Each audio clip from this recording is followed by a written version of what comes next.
Halito everybody, this is CT over the NYC Indian, and today we're going to be reviewing Married at First Sight, Is Love on the Table? This is going to be brought to you from an urban Native American perspective, a mixed perspective, and a secular perspective. So let's dive right on in.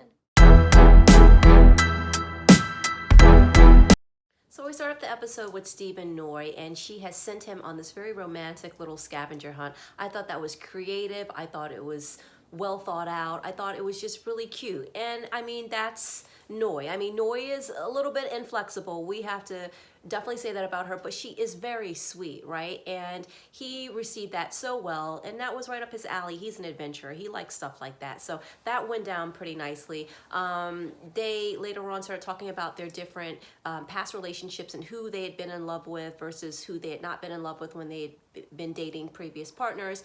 And Steve revealed that he had been in love with most of his partners, and it made Noi feel, you know, like, well, gosh, why can't you say that to me too, you know? So later on, she's talking about her relationship with the girls, and she's saying how she feels about him, and she's saying that she also feels that he is in love with her too, but he just can't say it. Well, she got her wish come true. So by the end of the episode, he did announce to her that, hey, I am falling in love with you, and she felt very affirmed by that. It was nice to see them have a very good moment. I know that the finances are still in the back burner. I still feel like there's some resentment underneath. Now that he has told her that he loves her, I don't know how that is going to change the dynamic, if it will change the dynamic at all, because telling me you love me is wonderful, but if you're not working, then, you know, what is that?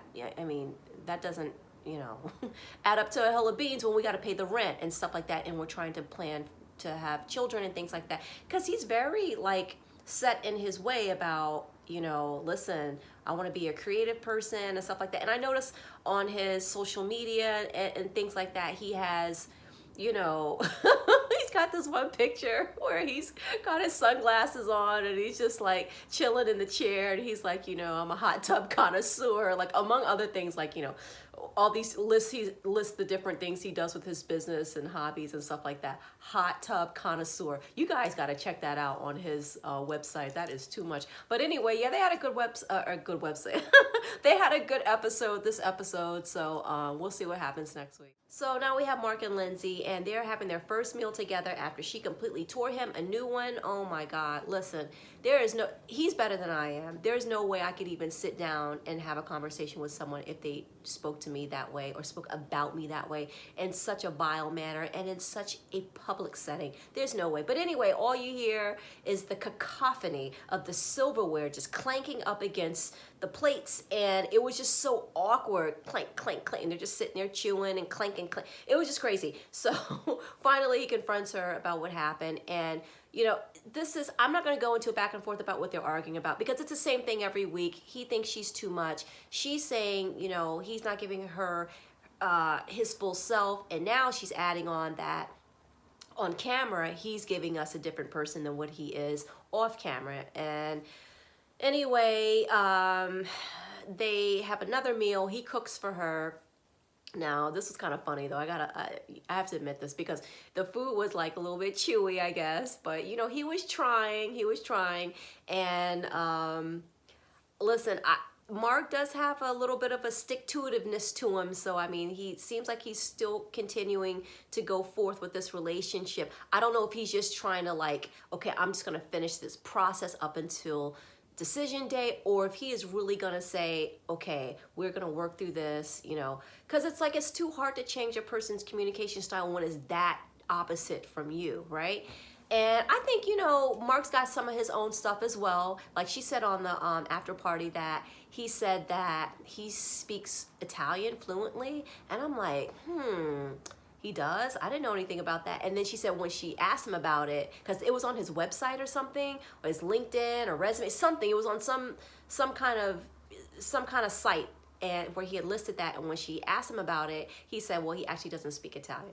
So I was like, oh, okay, like that kind of little stuff. It's like, I've been watching Love is Blind Japan, and there's a couple on there, and the girl, probably to everybody else, seems like, oh, she's being too much. She's asking too many questions about his career and stuff like that. But she kind of Sherlock Holmes him into a corner to reveal that the guy's just been lying about little stuff the whole time and kind of presenting one way on the camera when the reality was a totally different thing. It reminded me of that. And I was like, well, okay. I mean, it's so hard with them because it's not like Lindsay doesn't make some good points. And it's not like Mark doesn't make some good points, but you just don't know that these personalities could actually wind up making it work. In the beginning, I wanted them to still try, but I just feel that because the level is so different and, you can't just be getting out your knife and ready to slice somebody whenever there's an argument. And that's what she does. And that's what her dad says that she does.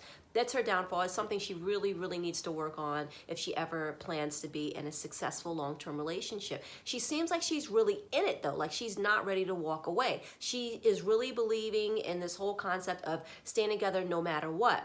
But no matter what, even when you're not getting what you want, is one thing, but no matter what is a different thing on the other end when you're being berated and being verbally abused. It's not nice, right? So it's different if you're in an argument, somebody's being that way and you're defending yourself, but like come on, he didn't deserve what she did to him at that bowling alley. That was absolutely inappropriate. So later on, she gets him to try sushi. And hey, listen, if nothing else, if they don't wind up staying together, at least he can say that she exposed him to some additional culinary options. I mean, the goldfish crackers, that is really that's not very healthy. I mean, but she's a nurse. She knows more about nutrition and things like that. And she's trying to get him out of his box. But while she's doing it, she's still kind of, domineering with the whole, well, this is the one you have to try. No, you're not going to try that one. You're going to eat. Yeah, come on. If the guy doesn't want to try eel, he doesn't, you got to ease people that are not into, they don't come from a culture of, most Americans anyway, most do not come from a culture of eating raw fish. So if you're going to introduce someone, especially who has a very limited, if you're going to introduce that to someone who has such a limited palate, I mean, the man had never tried a taco in it. A taco. Who has not tried a taco? I mean, that just gives you an idea of how limited he is with the things that he's tried. So that means you have to ease him into these things. You can't just no, you got to do this. I mean, come on. So anyway,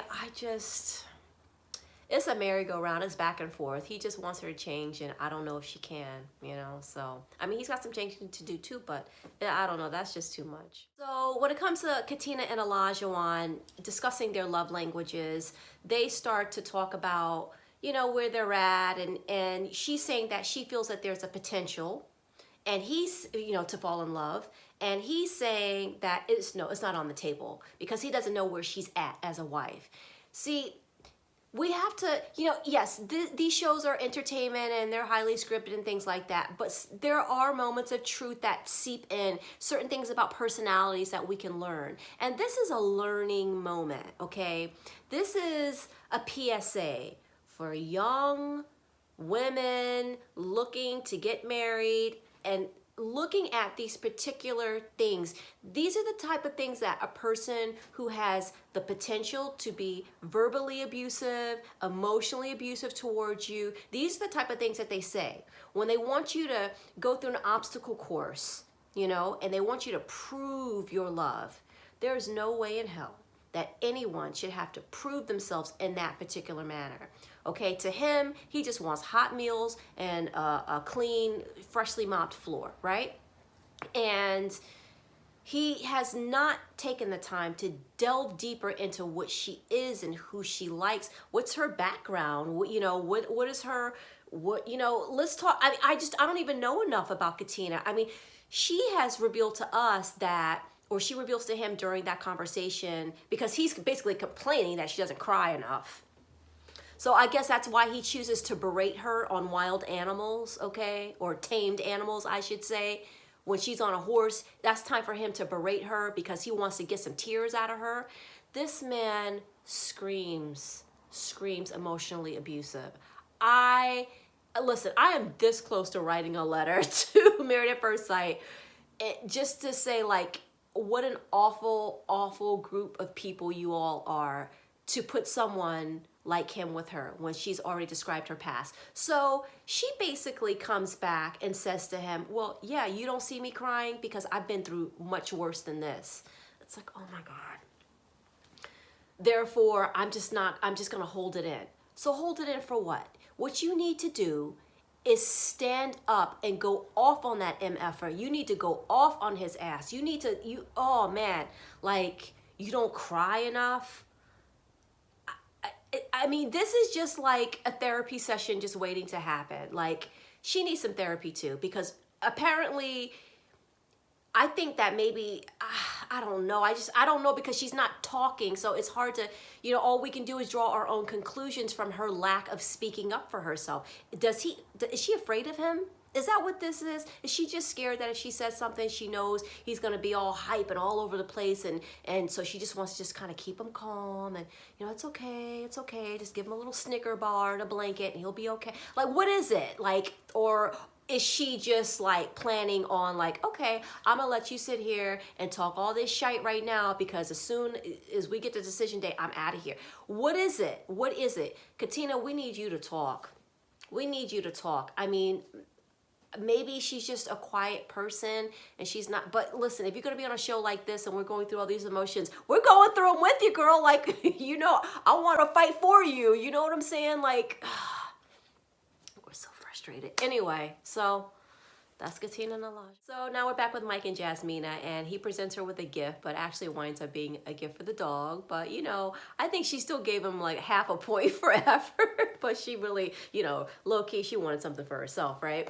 But anyway, they start going back into the whole how we communicate sort of conversation again. And I feel as though people are just looking at her like she's just too rigid and stuff like that. Listen, some people are a little bit more on the serious side. Some people are very sensitive to people yelling and things like that. And I just think that's just who she is. I do not think that that is something to criticize or to be negative towards her about. Like the Team Mike crew, or the Team Mike fan club, or, the Hive or whatever. It seems to be growing, I guess, because we see him, being soft-spoken and, being vulnerable. He was crying about, the loss of his brother. And that was a very touching moment. I mean, my God, the man just lost everybody. And it explains a lot about, why he is so closed off or has, more of a pessimistic view on life. It is very understandable. I think that, he is not irredeemable. I think that somebody like Mike with maybe some life coaching and definitely some kind of counseling, he can get there to be the right guy in a different situation, not with Jasmina. Her heart is too closed off at this point. And the way that he can get hyped up, but apparently not on camera, I don't blame her. It seems to us like he's just saying to her, hey, I just want to know how you like to be spoken to and stuff like that. But let's not forget that Mike is a little liar, okay? He's not a little liar, he's quite a liar, all right?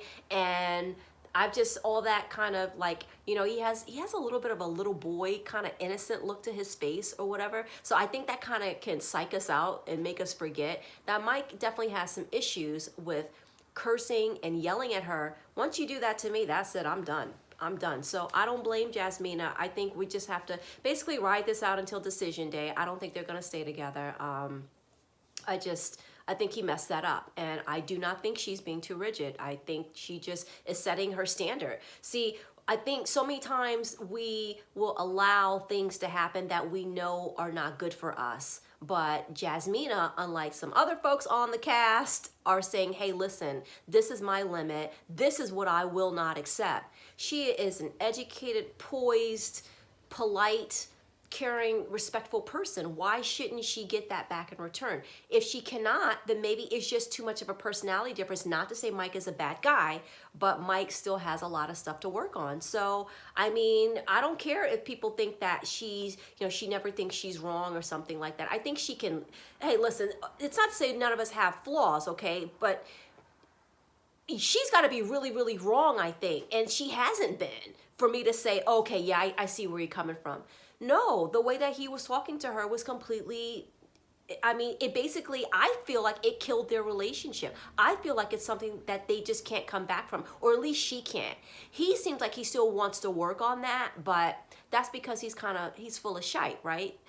The roommate, the first roommate he lied about, the second roommate he lied about. I don't know what else he's lying about. So to me, he didn't come in with a complete clean slate like he should have, and he still had things that he needed to work on. So that's where I'm at. I'm with Jasmine. If you guys, have a different opinion about it, please leave it below in the comment section. I might be alone over here on my little Jasmina island, or sorry, Jasmina. I keep saying her name wrong, because I'm also doing a 90 Day Fiance review, and there's a Jasmine on there, so I apologize, Jasmina. Yeah, so I am Team Jasmina. Sorry.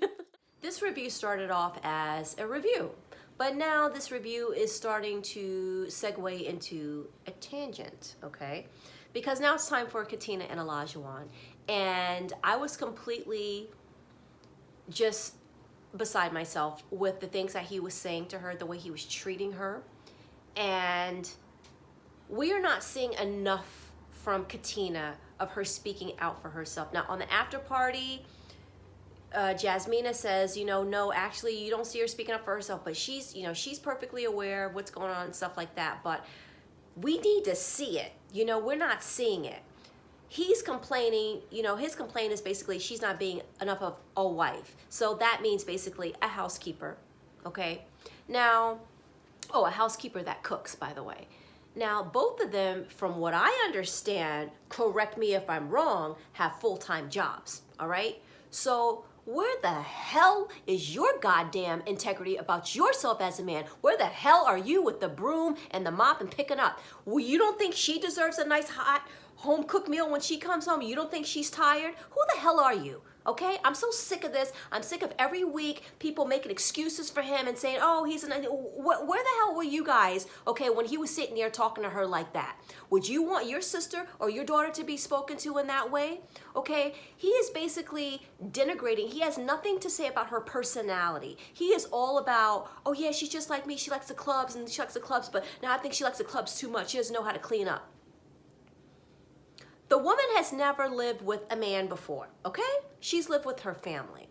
So therefore, there are certain things that have to be learned going into a relationship. Now, I can't imagine that she doesn't know how to clean up whatsoever, but let's say that she doesn't. That's something you work on, and it's not what you say, but it's how you say it. But because we're dealing with a misogynist who has nothing to bring to the table, he thinks because he owns that house that he's doing something. Normally, in a different situation, I would say, okay, that's a good accomplishment. But for him, it means nothing. It means nothing to me. I don't care who you are. I don't care how much money you make. You don't talk to your wife like that, okay? Especially when you got your own issues, okay? She's taking you with everything that you come with, all right? Your reputation, your freaking attention spans all over the place, okay? She's taking you, flaws and all, and standing up for you, rolling up her sleeves for you, ready to get into a fight in public for you, for someone who can't even respect her as a woman. All right? So if that's your problem, if that's your issue with her, and you make great money and you have this great job and this great home, then you hire a goddamn house cleaner and get it done by those means, okay? Oh, what? What's that? Oh, what? You can't do it yourself? Why the hell not? What the hell is the matter with you? I'm so sick of this guy. I'm sick of seeing him on my screen. I'm so sick of him denigrating this woman. Katina, I've been very soft and gentle with you, my little pet lamb, okay? But you need to stand the hell up and tell this MFer, do not talk to you like that. What the hell is the matter with him? What is he, did he sign up for Married at First Housekeeper? Is that what he wanted? Where is he getting this idea of these roles of men and women? Where is this coming from? Is he religious? I don't understand what his problem is. This man has been hoeing around the state of Massachusetts for years. He has a whole nother persona. He uses a different name. You know, he was afraid when he first met the girl at the altar, or before he met her at the altar, that he had already screwed one of her friends. Listen, the insanity that these people gave this girl, this guy, this is her experience, okay? I am just so sick of him. I cannot stand people who behave this way in relationships, men that think women are nothing but just, useless vessels for them to use. It's disgusting, and it absolutely turns my stomach. I was upset by this. I don't want to see him again. I don't want to see him. I just do not want to see him. What is the matter with this guy? He has a good job. He has a home. You know, he's a nice looking guy. Why don't you just get it in your head? Learn how to be a human being, okay? Learn how to be a human being towards your wife. If you wanted somebody who is just gonna, you know, have no opinion, why don't you just get a robot? They have very expensive robots, okay? And they make them very realistic with nice skin and pretty hair and boobs and everything. Why don't you get one of those and have one of them freaking cook your meals and all that stuff? Katina is a human being. Katina, you need to stand up, and you need to stand up for yourself on camera, okay? We need to see that, because to us, or at least to me, it feels like you are being abused, and I don't like to see it, okay?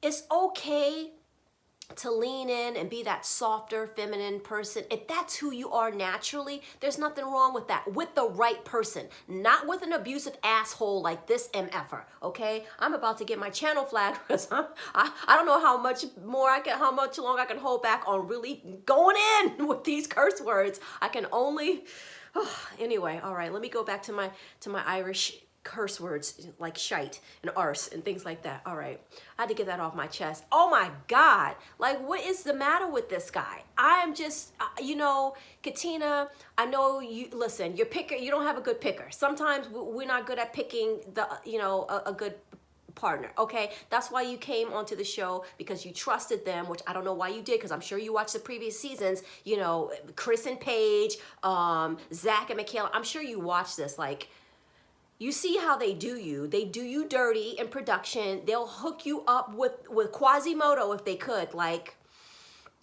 this man just infuriates me. And I just think you need to leave. And if anybody, you know, needs to leave the show early, it needs to be her.